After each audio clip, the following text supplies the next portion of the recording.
এটি একটি সত্য ঘটনা।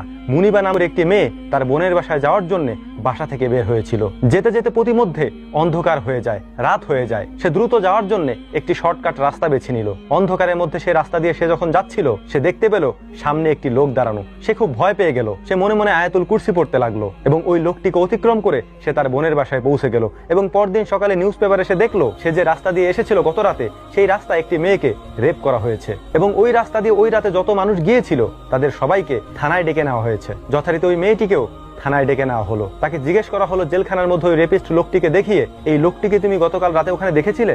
মেয়েটি বলল, হ্যাঁ, একে আমি গতকাল রাতে ওখানে দেখেছিলাম। রেপিস্টকে বলা হলো, তুমি কি এই মেয়েটিকে গতকাল রাতে ওখানে দেখেছিলে? রেপিস্ট বলল, হ্যাঁ, আমিও তাকে দেখেছিলাম ওখানে। পুলিশ তখন বলল, তাহলে তুমি কেন তাকে রেপ করনি? ওই রেপিস্ট লোকটি অবাক হয়ে বলল, আমি তাকে কিভাবে রেপ করব? তার সাথে তো আরো দুজন মানুষ ছিল। তখন পুলিশ মেয়েটিকে বলল, তোমার সাথে কি কোনো লোক ছিল? মেয়েটি বলল, না, আমার সাথে কোনো লোক ছিল না,